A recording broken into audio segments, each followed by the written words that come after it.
ഈ കഴിഞ്ഞ നിയമസഭാ തെരഞ്ഞെടുപ്പിൽ കേരള കോൺഗ്രസ് എമ്മിൻ്റെ പിൻബലത്തോടുകൂടി UDFിൻ്റെ കോട്ടകളൊക്കെ തകർത്ത LDFിനെ പിടിച്ചുകെട്ടാൻ തന്നെയാണ് ഇപ്പോൾ UDFിൻ്റെ ശ്രമം. കോട്ടയം ജില്ലയിൽ ഇത്തവണ മത്സരത്തിന് പല പ്രത്യേകതകളുമുണ്ട്. നമുക്കറിയാം, കോട്ടയം എന്ന് പറയുമ്പോൾ അത് കോൺഗ്രസിനും കേരള കോൺഗ്രസിൻ്റെയും ഒക്കെ ഒരു തട്ടകമായിട്ട് നിൽക്കുന്ന ഇടമാണ്. ചില സമയങ്ങളിൽ അത് LDFിന് അനുകൂലവുമാണ്. 2021 കണക്കനുസരിച്ച് 9 നിയമസഭാ മണ്ഡലങ്ങളിൽ 5 LDFിനും UDFിൻ്റെ കൈവശമുള്ളത് 4 അത് 4 മണ്ഡലം എന്ന് പറയുമ്പോൾ പുതുപ്പള്ളിയും കോട്ടയവും കടുത്തുരുത്തിയും പാലയുമാണ്. ബാക്കിയുള്ള 5 മണ്ഡലങ്ങളാണ് LDFിൻ്റെ കൈവശമുള്ളത്. ഇത്തവണ ഈ ചില മണ്ഡലങ്ങളിൽ അതിശക്തമായ ത്രികോണ മത്സരത്തിലേക്ക് കൂടി പോകും. അത് കാഞ്ഞിരപ്പള്ളിയിലും പാലയിലുമാണ്.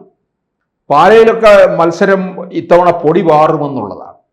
പാലയിലെ LDFിൽ നിന്ന്, അതായത് കേരള കോൺഗ്രസ് മാണി വിഭാഗത്തിൽ നിന്ന് ആര് മത്സരിക്കും എന്നുള്ളത് ഈ ഉറപ്പായിട്ടില്ല.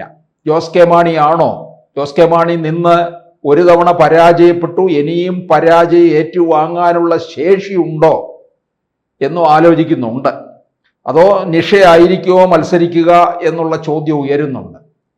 പാലയിൽ ഒരു വലിയ മുന്നേറ്റം ഉണ്ടാക്കിയിരിക്കുന്നത് ഈ ഷോൺ ജോർജ് BJPയുടെ സ്ഥാനാർത്ഥിയായിട്ട് മത്സരിക്കുന്നു എന്നുള്ളതാണ്. ഷോൺ അത് ചോദിച്ചു വാങ്ങിയതാണ്. ഈ പല മണ്ഡലങ്ങളിലും BJPക്ക് ഔദ്യോഗിക പ്രഖ്യാപനം വരാനിരിക്കുന്നതേ ഉള്ളൂ. പക്ഷേ ഇത് അനൗപചാരികമായിട്ടുള്ള പ്രഖ്യാപനം കഴിഞ്ഞ് പ്രവർത്തനം തുടങ്ങിക്കഴിഞ്ഞിരിക്കുകയാണ്. ഈ സവർണ ഹിന്ദുക്കളും സവർണ ക്രിസ്ത്യാനികളും നല്ലൊരു പങ്കും BJPയോടെ അടുത്ത് കഴിഞ്ഞിരിക്കുകയാണ്. ആ സാഹചര്യത്തിൽ പാലയിൽ വലിയൊരു മുന്നേറ്റം ഉണ്ടാക്കും എന്നാണ് ഷോൺ തീർച്ചപ്പെടുത്തിയിരിക്കുന്നത്. ഇതിനിടയ്ക്ക് മാണി സി കാപ്പൻ, നമുക്കറിയാം, അവിടെ ഉപതെരഞ്ഞെടുപ്പിലൂടെ വിജയിച്ചു വന്നു. പിന്നീട് 21 വിജയമുണ്ടായി. 26 UDF അധികാരത്തിൽ വരികയാണെന്നുണ്ടെങ്കിൽ താൻ മന്ത്രിയാണ് എന്നുള്ള രീതിയിൽ തന്നെ ആണ് കാപ്പൻ ആഹ്ലാദത്തോടുകൂടി മണ്ഡലത്തിൽ പ്രവർത്തനങ്ങളിൽ ഏർപ്പെട്ടിരിക്കുന്നത്. അതങ്ങനെ തന്നെ ആയിരിക്കും. UDF അധികാരത്തിൽ വന്നാൽ കാപ്പന് മന്ത്രിസ്ഥാനം കൊടുത്തേ പറ്റൂ. പ്രത്യേകിച്ച് പാല പോലുള്ള തട്ടകം ജോസ് കെ മാണി LDFിലേക്ക് പോയപ്പോൾ ജോസ് കെ മാണിയെ പരാജയപ്പെടുത്താനായിട്ട് കാപ്പന് സാധിച്ചു എന്നുള്ളത് കൊണ്ട് തന്നെ. പക്ഷേ ഷോൺ ജോർജ് അവിടെ രംഗത്തിറങ്ങുമ്പോൾ അവിടെ ചിത്രം വേറൊരു തരത്തിലേക്ക് മാറുകയാണ്. അവിടെ ഒരു പുതിയ ഒരു തലമുറയുടെ ഒരു ചിത്രം കൂടിയാണ് അവിടെ വന്നിരിക്കുന്നത്. അപ്പൊ എന്തായാലും ഈ പണ്ട് മൂവാറ്റുപുഴയിൽ PC തോമസ്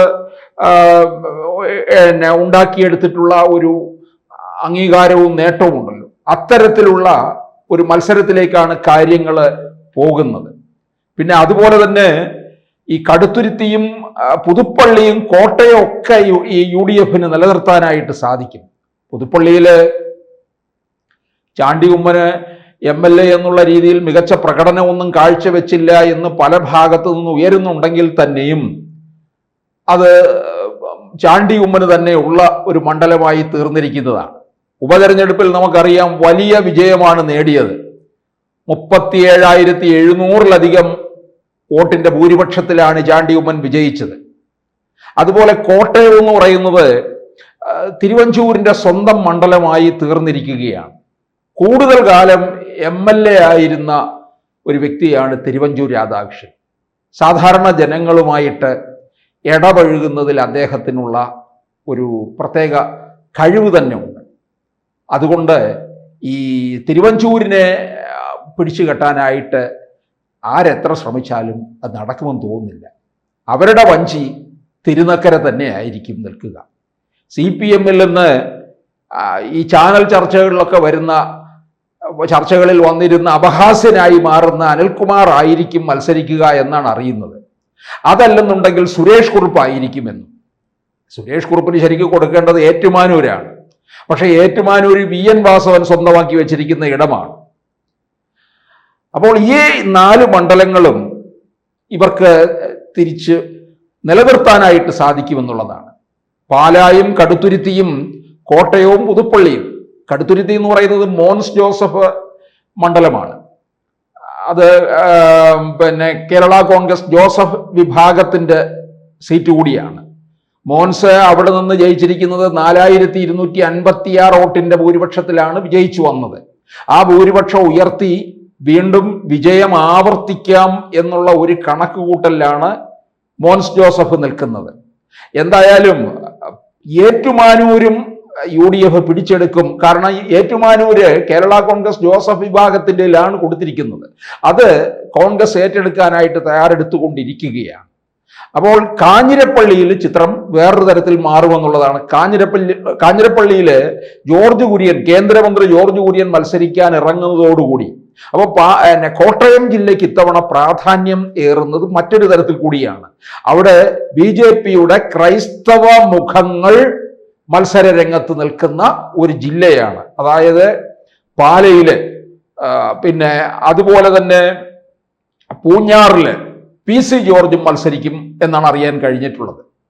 അപ്പോൾ ഇതൊക്കെ അതിശക്തമായിട്ടുള്ള ത്രികോണ മത്സരത്തിലേക്ക് പോകും. പാലയും പൂഞ്ഞാറും അതുപോലെ തന്നെ കാഞ്ഞിരപ്പള്ളിയും.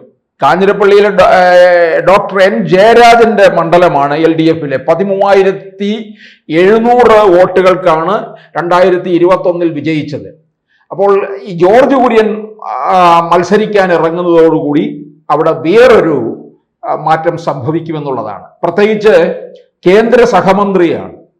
കേന്ദ്രമന്ത്രിയായി കഴിഞ്ഞപ്പോൾ അവിടെ ക്രൈസ്തവ വിഭാഗത്തിനുണ്ടായിരിക്കുന്ന നേട്ടം, അതുപോലെ തന്നെ പ്രധാനമന്ത്രി കേരളത്തിലെത്തുമ്പോൾ ഈ മലയോര മേഖലയ്ക്കും റബ്ബർ കർഷകർക്കുമായിട്ട് പ്രത്യേക പാക്കേജ് തന്നെ പ്രഖ്യാപിക്കാനുള്ള സാധ്യത നിൽക്കുന്നുണ്ട്. ഈ സാഹചര്യം കോട്ടയം ജില്ലയിലെ ഈ ക്രൈസ്തവ BJP മുഖങ്ങൾക്ക് കൂടുതൽ നേട്ടമുണ്ടാക്കിയെടുക്കാൻ കഴിയും എന്നാണ് BJP കേന്ദ്രങ്ങളിൽ പൊതുവെ ഉയരുന്ന കാര്യം. അതുപോലെ ഈ കോട്ടയം ജില്ലയിൽ വൈക്കം എന്ന് പറയുന്നത്, വൈക്കത്ത് CK ആശയാണ്. CPIയുടെ സിറ്റിംഗ് ആണ്, CPIയുടെ സീറ്റുമാണ്. CK ആശയ്ക്ക് ഇത്തവണ സീറ്റ് നൽകുന്നില്ല. 2 ടേം പൂർത്തിയാക്കിയതിന്റെ പേരിൽ മാറ്റി നിർത്തും എന്നാണ് അറിയാൻ കഴിഞ്ഞിട്ടുള്ളത്. അപ്പോൾ എന്തായാലും ഈ കോട്ടയത്തെ കോട്ടകൾ ഇളക്കാൻ തന്നെയാണ് 3 മുന്നണികളും കച്ചകെട്ടി നിൽക്കുന്നത്.